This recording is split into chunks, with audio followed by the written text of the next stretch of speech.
Hai semuanya, balik lagi di video aku. Jadi aku mau buat satu segmen di channel aku, yaitu cerita-cerita. Apa sih itu? Jadi kalau misalkan aku sedang buat video di segmen cerita-cerita, kayak aku tuh ceritain pengalaman hidup aku atau curhatan-curhatan yang temanya tuh berbeda-beda gitu. Nah, di segmen pertama cerita-cerita ini aku bakal cerita pengalaman aku, promil aku atau program hamil aku gitu kan. Kalau misalkan kalian belum nonton, ada videonya. Aku tuh sempat upload satu video cerita tentang program kehamilan aku. Jadi aku, kalau kalian belum nonton videonya, kalian bisa nonton videonya. Di video itu aku menceritakan tentang proses inseminasi aku pertama dan kedua. Nah, banyak juga nih yang nanya, dan beberapa waktu lalu aku juga sempat share di Instagram kalau aku mau cerita lagi ngelanjutin program kehamilan aku gitu kan. Terus akhirnya aku milih untuk curhat di YouTube. Tapi aku juga suka cerita di Instagram. Jadi kalau kalian yang belum follow Instagram aku, kalian juga bisa follow. Di sana aku juga cerita tentang program kehamilan aku. Nah, masuk ke temanya. Jadi, aku kan sudah melakukan inseminasi yang pertama dan kedua, dan hasilnya adalah gagal atau aku belum hamil gitu ya, negatif. Aku pun sempat kerja beberapa bulan di tahun 2020, sampai akhirnya aku memutuskan untuk resign.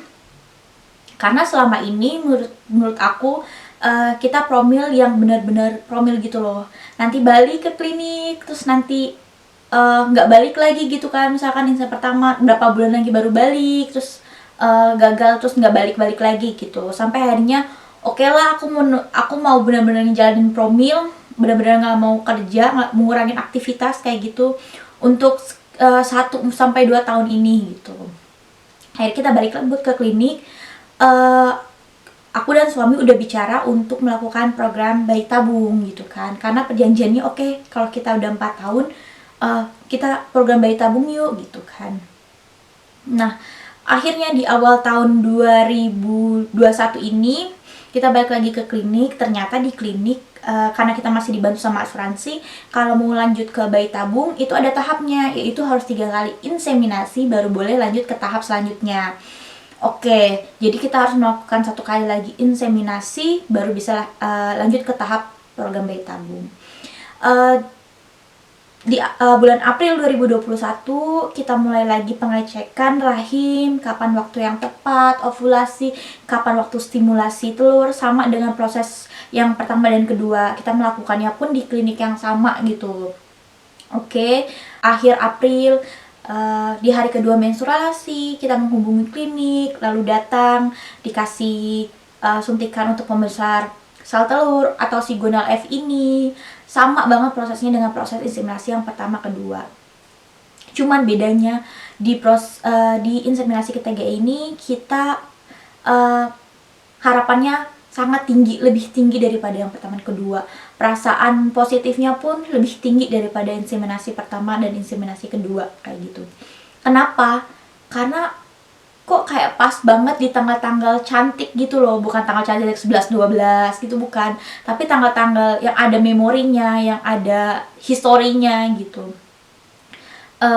Setelah disuntik selama 2 minggu pembesar si telur itu, oke, akhirnya datanglah jadwal untuk inseminasi atau si transfer sperma ini.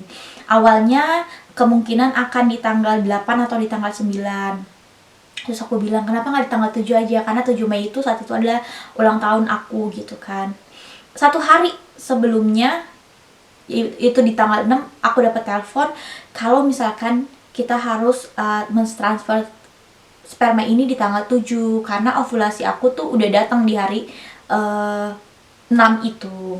Terus tambah seneng, terus tahu begitu kita harus transfer di tanggal 7 tuh tambah positif. Oh, kayaknya ini rencana Tuhan yang udah indah banget deh, di ulang tahun kamu. Semoga aja nanti kita tes darah, tes HCG juga di tanggal 20 itu adalah tanggal pernikahan kita, tanggal 20 Mei gitu kan. Oke, sudah di saat transfer sperma itu dokter bilang spermanya itu yang paling baik. Jadi dari 3 kali kita inseminasi, saat itu saat yang paling baik gitu. Dan sel telur pun yang di ketiga inseminasi itu yang paling besar dan bagus itu adalah di yang ketiga, inseminasi ketiga. Jadi tambah banget energi positifnya tuh tambah banget. Oh ya ampun, cuacanya cerah gitu kan.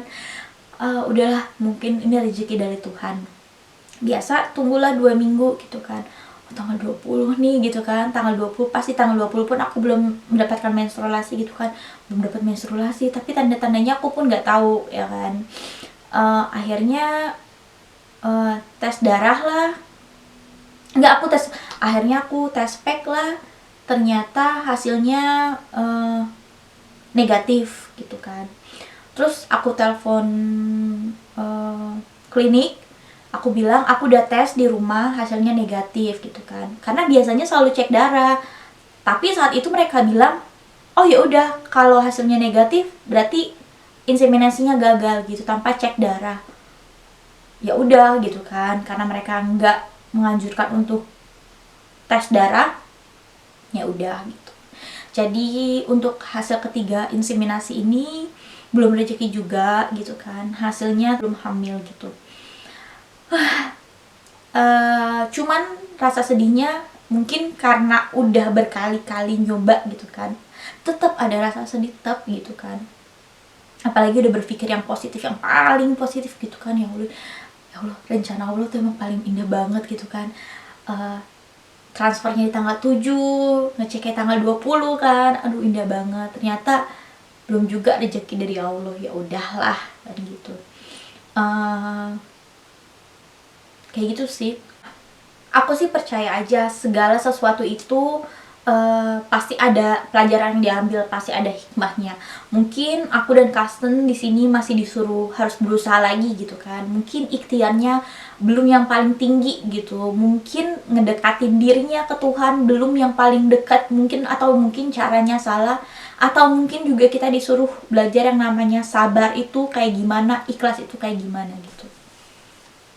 Pelajaran yang bisa aku ambil juga dari ketiga kali inseminasi ini, mentalnya tuh lebih tough banget, lebih kuat banget gitu. Kalau misalkan di inseminasi yang pertama itu nangisnya yang kejar-kejaran banget gitu kan, karena pikir kan kayak habis ini hamil gitu kan, ternyata emang gak semudah itu gitu.